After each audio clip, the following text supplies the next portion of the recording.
एक ऐसा बादशाह जिसके पास दौलत थी, लश्कर थे, महल थे और सबसे ज्यादा उसके पास वो चीज थी जो इंसान को तबाह कर देती है, तकब्बुर। वो कहता था, कौन मुझे गिरा सकता है? मैं ही इस जमीन का खुदा हूं। लेकिन एक रात एक ऐसी चीज ने बाबुल को हिला दिया जिसका तसव्वुर भी किसी के जहन में नहीं था। न तलवार का वार, न तीर का हमला, न किसी बड़े लश्कर की ताकत, बस एक ऐसी मखलूक जो नजर भी ना आए, जिसके आगे नमरूद की लाखों की फौज सब बेबस हो गए और आखिरकार उन्हें मिट्टी में मिलाकर हलाक कर दिया गया।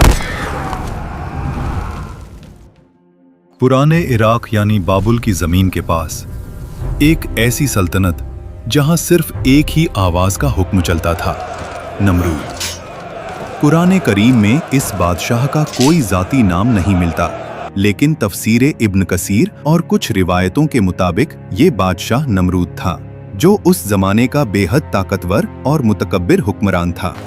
लोग उसके कदम की आहट से लरज़ जाते। उसके महल के साए में शहर खड़े थे और इंसानियत अपनी गर्दन उसके तकब्बुर के आगे झुका चुकी थी। नमरूद कहता, रिज्क मैं देता हूं, जिंदगी मैं देता हूं, मौत मेरे हुक्म से होती है। वो न सिर्फ बादशाह था, अपने आप को रब कहता था।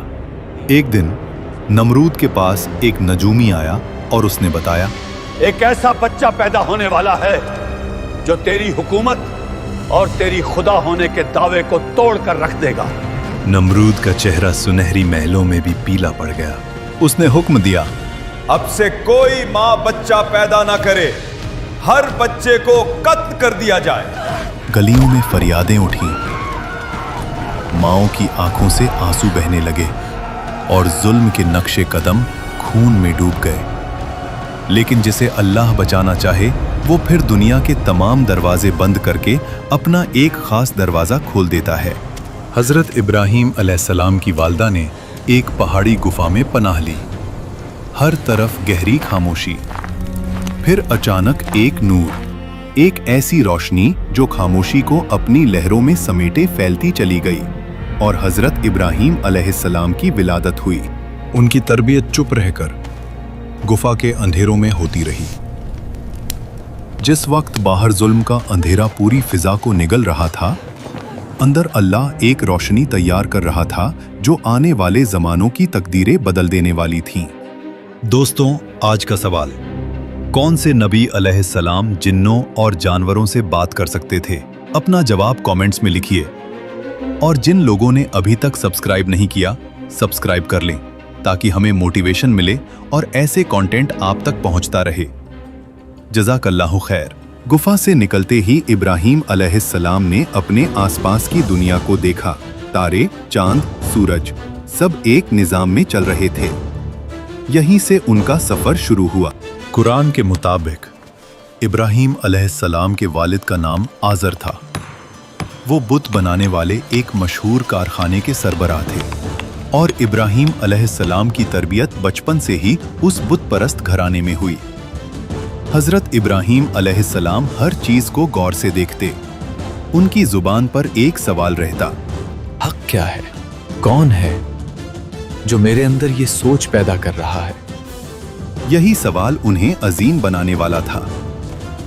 उस कौम के लोग सितारों को सजदा करते, चांद को खुदा मानते, सूरज के सामने सर झुकाते, लेकिन फिर सब गायब हो जाते। हजरत इब्राहीम अलैहिस्सलाम का दिल पुकारता, ये सब फानी है, खुदा फानी नहीं हो सकता। जब लोग रास्ते पर गुजरते, बुतों को सजदा करते, दुआएं मांगते, इब्राहीम अलैहिस्सलाम चुप खड़े उन्हें देखते रहते। एक रोज उन्होंने अपनी कौम से पूछा, क्या ये पत्थर तुम्हें सुन सकते हैं? कौम हंस पड़ी। इब्राहीम, ये तो हमारे बाप दादा के माने हुए माबूद हैं। उन्होंने फिर कहा, ये ना तुम्हारा नुकसान रोक सकते हैं, ना तुम्हें कोई फायदा दे सकते हैं, और फिर भी तुम उनकी इबादत करते हो। कौम ने गुस्सा किया ए इब्राहिम, तुम्हारी जबान बहुत चलती है, मगर ये हमारी आबाओ अजदाद की रिवायत है। लेकिन इब्राहिम अलैहिस्सलाम ने छोड़ना नहीं था। उनका मकसद था तौहीद। देर रात तक दिन भर इब्राहिम अलैहिस्सलाम हर दरवाजे तक जाकर लोगों को समझाते रहे। तुम्हारा रब वो है जिसने आसमान, जमीन, सितारे, सूरज सब कुछ पैदा किया। मगर बुत परस्त कौम का दिल पत्थर था, उनके बुतों की तरह। एक दिन इब्राहिम अलैहिस्सलाम ने देखा कौम एक बड़ी खुशी और मेला मनाने गई हुई थी। पूरा शहर खाली। इब्राहिम अलैहिस्सलाम उनकी इबादत गाह में दाखिल हुए। उन्होंने चारों तरफ देखा, गुंबदों में गूंजती खामोशी और उन पत्थरों का जमा हुआ बोझ जो सदियों से लोगों के कंधों पर था। उन्होंने एक गहरी सांस ली। आज इन्हें जवाब देना होगा। फिर एक एक करके अपनी कुल्हाड़ी से बुतों को गिराना शुरू किया। कोई जमीन पर गिरा, कोई टूट कर बिखरा, किसी का चेहरा चूरा चूरा हो गया और आखिरी में सबसे बड़ा बुत इब्राहिम अलैहिस्सलाम ने वो कुल्हाड़ी उसके कंधे पर लटका दी। जब लोग वापस आए और अपनी इबादत गाह की हालत देखी तो चीख उठे, ये सब किसका काम है? किसी ने कहा, इब्राहिम नाम का जवान हमेशा हमारे बुतों की बुराई करता है। इब्राहिम अलैहिस्सलाम को दरबार में बुलाया गया। उनसे पूछा गया, इब्राहिम, क्या तुमने इन्हें तोड़ा है? उन्होंने जवाब दिया, जब ये सबसे बड़ा बुत सलामत खड़ा है तो उससे पूछ लो, शायद यही बताए किसने बाकी बुतों को तोड़ा। कौम गुस्से में फट पड़ी। इब्राहिम, तुम जानते हो कि ये बोल नहीं सकते। इब्राहिम अलैहिस्सलाम का जवाब उस शहर की दीवारों को हिला गया। जब तुम जानते हो कि ये बोल नहीं सकते, चल नहीं सकते, फायदा नहीं दे सकते, नुकसान नहीं पहुंचा सकते, तो फिर तुम उन्हें रब क्यों बनाते हो? ये आवाज हवाओं में घूमी, लोगों की जुबानों से टकराकर नमरूद के महल तक पहुंच गई।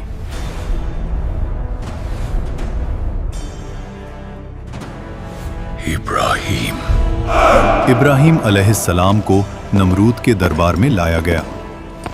आज यहां कोई आम मुलाकात नहीं थी। एक तरफ ताज, तख्त, लश्कर, जंग, दूसरी तरफ एक अकेला नबी, मगर दिल, अकीदत और यकीन के साथ। नमरूद ने गुस्से में पूछा, तू मेरे खुदा होने का इनकार करता है? इब्राहिम अलैहिस्सलाम ने नरमी से कहा, मेरा रब वो है जो जिंदगी देता है और मौत देता है। नमरूद हंस पड़ा। ये काम तो मैं भी करता हूं। फिर उसने 2 कैदियों को बुलाया और एक कैदी को माफ कर दिया, दूसरे को मरने का हुक्म दे दिया और बोला, देखो, मैं भी जिंदगी और मौत देता हूं। लेकिन फिर इब्राहिम अलैहिस्सलाम का एक जुमला तकब्बुर की दीवारों को तोड़ गया। मेरा रब सूरज को मशरिक से निकालता है। अगर तू खुदा है तो इसे मगरिब से निकाल। दरबार जम गया, हवा तक रुक गई, आंखें तक फैल गईं। कुरान कहता है, काफिर बेहाल होकर रह गया। नमरूद का तकब्बुर पहली दफा हिल गया। सच हमेशा 2 रास्ते देता है, या झुक जाओ या जला दो। नमरूद ने जला देने का रास्ता चुना। उसने हुक्म दिया, सबसे बड़ी आग जलाओ जो इस जमीन ने कभी न देखी हो। लकड़ियां जमा की गईं, इतनी के पहाड़ बन गए और शोले आसमान को छू रहे थे। आग की तपिश इतनी बढ़ गई कि परिंदे भी उस जगह से न उड़ सके। फिर एक मुंजानीक तैयार की गई जो पत्थर और आग के गोले दूर तक फेंकती थी। हजरत इब्राहिम अलैहिस्सलाम के हाथ बंधे गए। जालिम कौम हंस रही थी। नमरूद अपने तकब्बुर में ये सब देख रहा था और फिर इब्राहिम अलैहिस्सलाम को आग में डाल दिया गया। जमीन ने सांस रोक ली, आसमान साकूत में डूब गया और फिर अर्श इलाही से हुक्म उतरा, ए आग, इब्राहिम पर ठंडी हो जा और सलामती बन जा। आग की फितरत बदल गई। जलाने के लिए पैदा हुई थी, लेकिन रब ने उसे इत्मीनान का बिस्तर बना दिया। आग के बीच सब्ज घास उगाए। इब्राहीम अलैहिस्सलाम मुस्कुराते हुए खड़े हुए, कपड़े बेऐब, जिस्म सलामत। रूहानी नूर उनके चेहरे पर चमक रहा था। जालिम कौम की आंखें फट गई, तकब्बुर की दीवार टूट पड़ी। इब्राहीम अलैहिस्सलाम जिंदा निकले, मगर नमरूद अंदर से मर गया। आखिर नमरूद और उसकी फौज का अंजाम क्या हुआ? ये वाकया कुरान में नहीं आता, मगर इब्ने कसीर ने अपनी तफसीर में एक रिवायत के तौर पर बताया है कि एक दिन अल्लाह ने एक छोटे से मच्छर को नमरूद की फौज पर मुसल्लत कर दिया।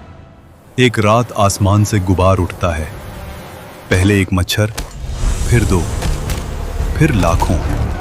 मशालें बुझ जाती हैं, फौज भागती है, घोड़े बेकाबू हो जाते हैं, सिपाही चीखते हुए अपने बादशाह को पुकारते हैं। एक ऐसी मखलूक जो इंसान की नजर में कुछ नहीं, एक अजीम फौज को धूल में मिला देती है।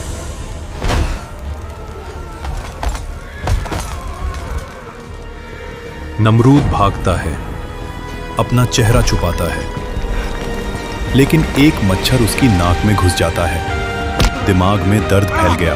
तकब्बुर का पहाड़ एक कतरे की तकलीफ से गिर गया।